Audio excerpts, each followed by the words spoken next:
नारायणं नमस्कृत्य नरं चैव नरोत्तमं देवीं सरस्वतीं व्यासं ततो जयमुदीरयेत्। ॐ नमो भगवते वासुदेवाय। पंचम स्कंध पंचम अध्याय।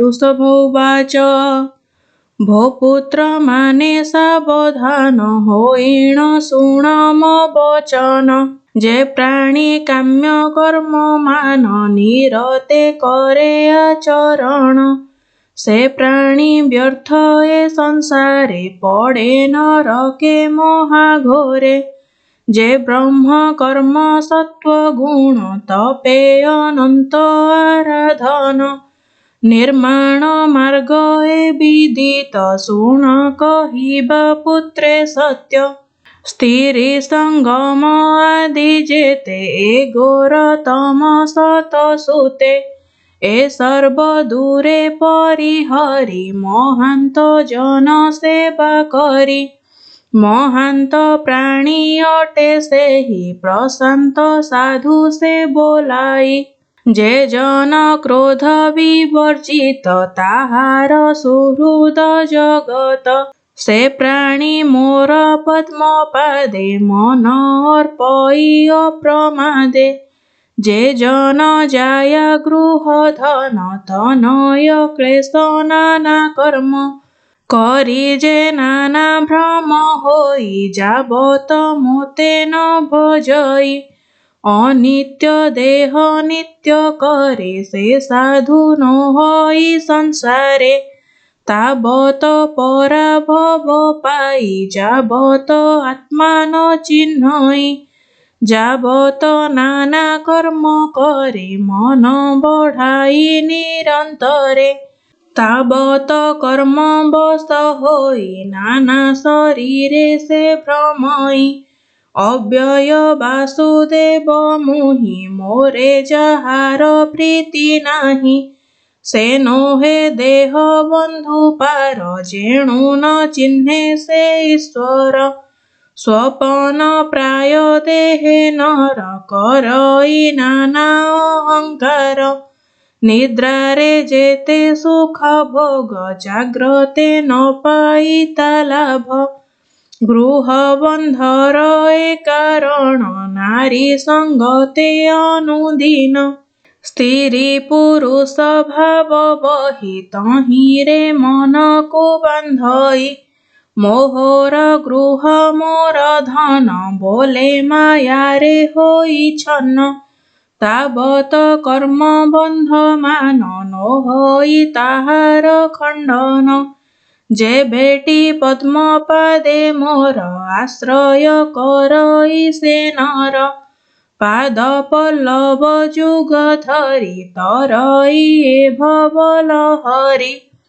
अखिल गुरु मुहि हरि मोते भजीव देह धरी निवृत चित्त होई नर भक्ति करिब मो पयर व्यसन हिंसा को छाड़िब तपरे मोते आराधिब मोहर गुण कर्म मान निरते करिब कीर्तन एकांत भाव मोह ठारे भो पुत्रे करंती जे नरे इंद्रिय गुण को निवारी आध्यात्म विद्या को आचरी श्रद्धारे ब्रह्मचर्य करे प्रशांत सत्य वचन रे मोहर भाव भक्ति मान चित्ते चिंतई अनुक्षण भव जलरु से तरई गृह बंधन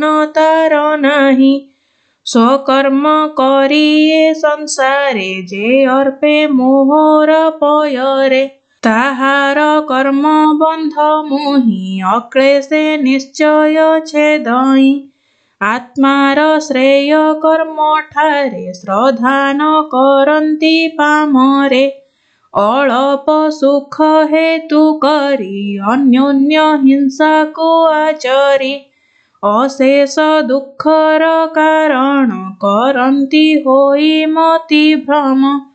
ମୃଗ ତୃଷ୍ଣାର ପ୍ରାୟେ ହୋଇ ଅବିଦ୍ୟା ସମୂହେ ଭ୍ରମଇ। ଅନ୍ଧ ଯେ ସନେ ପଥେ ଯାଇ କଣ୍ଟକ ଦୁର୍ଗମେ ଭ୍ରମଇ। ଭକତି ଯୋଗେ ଯେ ସଂସାରେ ନିକଟ ମୃତ୍ୟୁ ନ ନିବାରେ। ସେ ନୋହେ ଗୁରୁ ମିତ୍ର ପିତା ପତି ଜନନୀ ବା ଦେବତା। ମୃଢ଼ ଜାଣିବ ଏହା କାହିଁ ନିତ୍ୟେ ମାୟାରେ ଭ୍ରମୁଥାଇ। ଭୋ ପୁତ୍ରେ ଶୁଣ ମୋ ଉତ୍ତର ଏ ଯେ ମୋହର କଳେବର। ଅଷ୍ଟାଙ୍ଗ ଯୋଗ ଧ୍ୟାନେ ମୋତେ ମୁନି ଚିନ୍ତନ୍ତି ଅବିରତେ। ଯେଣୁ ଆମ୍ଭର ତୁମ୍ଭେ ସୁତ ପରମ ଶ୍ରେଷ୍ଠ ଭାଗବତ। ଏବେ ମନ୍ତ ତୁମ୍ଭେ କର ଭରତ ଜ୍ୟେଷ୍ଠ ଯେ ତୁମ୍ଭର। ଅକ୍ଳେଶ ବୁଦ୍ଧିରେ ସମସ୍ତେ ତାହାଙ୍କୁ ଭଜ ଯଥୋଚିତେ। ମୋର ବଚନ ଧରି ଶିରେ ସୁଖେ ଭ୍ରମିବ ଏ ସଂସାରେ। ସର୍ବଭୂତରେ ମୁହିଁ ଥାଇ ସୁଖ ଦୁଃଖାଦି ମୁଁ ଭୁଞ୍ଜଇ। ଭୂତ ଗନ୍ଧର୍ବ ସେ ମାନବ ପ୍ରଥମ ଗଣ ଯେତେ ଦେବ। ଯେ ବ୍ରହ୍ମ ସୁତ ଦକ୍ଷ ଆଦି ମୋର ଶରୀର ଯେ ପ୍ରସିଦ୍ଧି। ସର୍ବଦେହର ମଧ୍ୟେ ସାର ସଂସାରେ ବିପ୍ର କଳେବର। ଶ୍ରଦ୍ଧାରେ ଶୁଦ୍ଧ ଚିତ୍ତେ ଯେହି ଯେ ଦ୍ରବ୍ୟ ବିପ୍ରଙ୍କୁ ଦିଅଇ। ସନ୍ତୋଷେ ମୁଁ ତାହା ଭୁଞ୍ଜଇ ଯଜ୍ଞେ ସନ୍ତୋଷ ତୋତେ ନୋହି। ଯମ ନିୟମ ଦମେ ମୋତେ ବିପ୍ରେ ପୂଜନ୍ତି ଯଥୋଚିତେ। ସକଳ ପରଙ୍କର ପର ମୁହିଁ ଅନନ୍ତ ଯୋଗେଶ୍ୱର। ସ୍ୱର୍ଗ ମୋକ୍ଷର ଦାତା ମୁହିଁ ମୋ ବିନୁ ଅନ୍ୟ କେହି ନାହିଁ। ଯେ ପ୍ରାଣୀ ଅକିଞ୍ଚନ ହୋଇ ମୋହର ପାଦେ ମନ ଦେଇ। ତାହାର ଯେତେ କର୍ମ ମାନ ସକଳ କରଇ ଗ୍ରହଣ। ମୋହର ପୂଜା ତୁମ୍ଭେ ମାନେ କରିବ ଯଥାର୍ଥ ବିଧାନେ। ପବିତ୍ର ଅବଲୋକନରେ ସ୍ଥିର ମନ ବାକ୍ୟ ବୁଦ୍ଧିରେ। ମୋହର ଅନୁଗ୍ରହ ବିନେ ସଂସାରେ ଯେତେ ପ୍ରାଣୀ ମାନେ। ସମନ ପାଶ ବନ୍ଧନରୁ କେ ଅବା ତରିବ ସଂସାରୁ। ଶୁକୋବାଚ ଏମନ୍ତ ଶିକ୍ଷା ପୁତ୍ରେ ଦେଇ ଋଷଭ ପ୍ରଭୁ ଭାବଗ୍ରାହୀ। ପ୍ରାଣୀଙ୍କ ନିସ୍ତାର କାରଣେ ଧର୍ମ ବିସ୍ତାରିଲେ ଆପଣେ। ସତେତନୟ ମଧ୍ୟେ ସାର ଜ୍ୟେଷ୍ଠ ଯେ ଭରତ କୁମାର। ପରମ ଭାଗବତ ସେହି ନିରତେ ପ୍ରଭୁଙ୍କୁ ଭଜଇ। ସାଧୁ ସଙ୍ଗତେ ଅନୁଗତ ତାହାର ଗୁଣ ଯେ ବହୁତ। ଅବନୀ ପାଳିବାର ପାଇଁ ରାଜତ୍ୱ ପଣ ତାକୁ ଦେଇ। ଯେ ମୁକ୍ତି ଧର୍ମ ମହାମୁନି ଜ୍ଞାନ ବୈରାଗ୍ୟ ଭକ୍ତି ଘେନି। ତାହାଙ୍କ ଲକ୍ଷଣ ଆଚରି ଋଷଭ ପ୍ରଭୁ ନରହରି। ବାହ୍ୟ ଶରୀର ମାତ୍ର ଧରି ଉନ୍ମତ୍ତ ରୂପକୁ ଆଚରି। ମୁକୁଳା କରି କେଶ ପାଶ ଗଗନ କରି କଟିବାସ। ଯେହ୍ନେ ବଧିର ଜଡ଼ ମୁକ ଅନ୍ଧ ପିଶାଚ ଉନ୍ମାଦକ। ଏମନ୍ତ ଅବଧୂତ ବେଶ ଧରି ସେ ବ୍ରହ୍ମାଣ୍ଡର ଈଶ। ପ୍ରାଣୀଙ୍କି ବଚନ ନ କହି ମୌନ ବ୍ରତକୁ ସେ ଲଇ। ସକଳ ପୁର ଗ୍ରାମ ଗିରି ଘୋର କାନନ ଆଦି କରି। ଦୁର୍ଜନ ଦୁଷ୍ଟଙ୍କ ବଚନ ପ୍ରହାର ଆଦି ଅପମାନ। ଏ ପରାଭବକୁ ସେ ସହି ସୁଖେ ଭ୍ରମନ୍ତି ଏହା ମହି।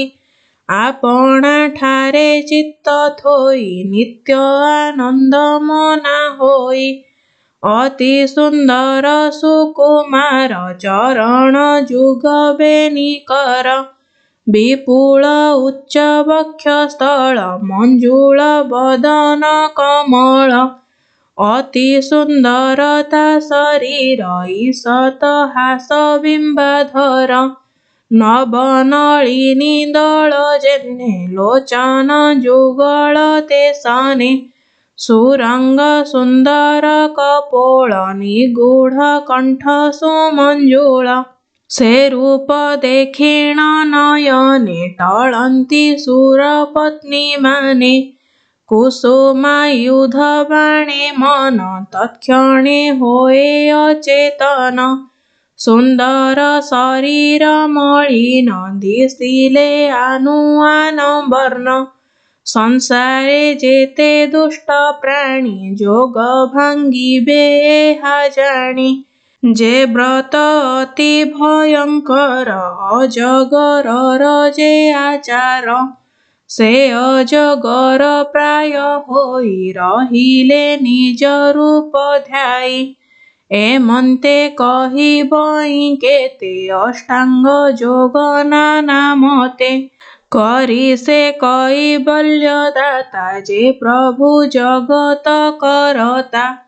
एमन्ते नाना जोग चिंती से हरि भकतर गति। सकल भूत आत्मा से ही ऋषभ अंशे देह बही। परम प्रभु जोगेश्वर से जोग साधिले अपार। से प्रभु चरणे संतत निश्चले बहु मोर चित्त। कहई दास जगन्नाथ ऋषभ गोविंद चरित। सुजने चित्ते हा भाव संसारु जेमन्ते तरिब। गुरु दीक्षा को मने करी भव सागरु हेब पारी। इति श्रीमद्भागवते महापुराणे पारमहंस्यां संहितायां पंचम स्कन्धे ऋषभदेवानुचरिते पंचम अध्याय।